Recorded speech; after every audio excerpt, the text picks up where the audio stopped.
Eli Roth's highly anticipated Thanksgiving horror film offers us a fresh take on slasher movies without sacrificing even an ounce of nostalgia. Eli has always wanted to make a horror movie like Scream or Halloween, and this is it. It's a whodunit, campy, horrific take on a holiday that's rarely been touched by the slasher genre. Can the residents of Plymouth, Massachusetts survive the holidays without being carved like a Thanksgiving turkey?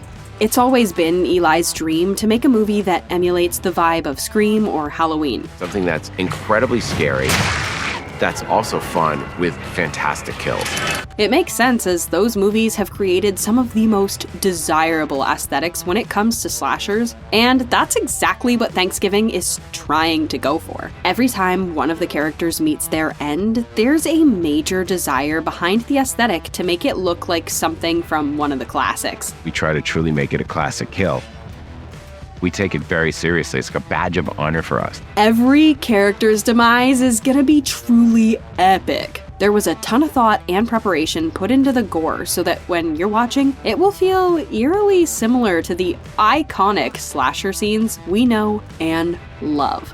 Here's Johnny! Don't worry, I've got more on the gore later. Something else I really love about this movie is there truly is no shortage for camp. The production team even made a bunch of fake trailers to hone in on this campy slasher vibe. Now, the trailers were mostly for the production crew to mess around and have fun emulating classic horror tropes in a comedic way. We're gonna do fake trailers and we'd like you to direct one. And I thought, oh my God, this is the coolest thing ever. There is an iconic shot of a parade scene in the Czech Republic that was repurposed into small town America, even though it very much still looked like the Czech Republic. That's the beauty of Grindhouse, is even if it looks like you're shooting in the Czech Republic, it still works because it's supposed to have kind of a low-budget feel to it. A lot of the campiest scenes involved Jordan Ladd, a good friend of Eli, which was intentional. One of the great things is Jordan and I know each other so well that I can really just push the envelope with her. Not to state the obvious here, but the plot was heavily inspired by classic slasher movies. One of these guessing who the killer is, something that's incredibly scary. Kind of like a whodunit vibe like Scream does, but it was also important for Eli that they also cover something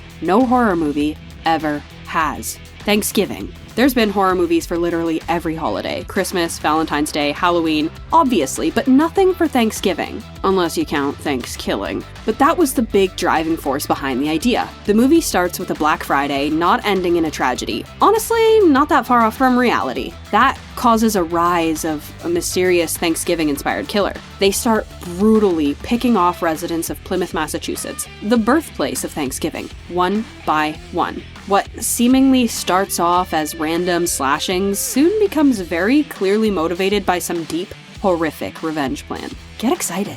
So the gore is definitely gonna be, gory, but it's not gonna have you throwing up in the aisles. Looking at you, Terrifier 2. Eli Roth describes Thanksgiving more in the vein of Cabin Fever or Hostel, as in yes, it's rated R, but he still wants it to appeal to the mainstream audience. He wants to completely outdo every horror scene he created in the fake trailer. So basically, yeah, it's gonna be gory, but you should be alright if you're a horror regular. Eli goes into a bit of detail in an interview with Collider. I want everyone screaming and going, oh my god, I can't believe they did that. It's that kind of movie, but it's also not gonna be in the way you'd expect. We come into this world in a very violent way, and we go out in a very violent way. So the real question I had about this movie is, why did it take 15 years to make after dropping the fake trailers? Well, apparently they've been trying for quite a while, in fact. Like most productions in the recent past, they were held up for a while by the pandemic, but they also wanted to make sure the script was actually worth shooting before they even thought about going into production. We were trying to get the script right.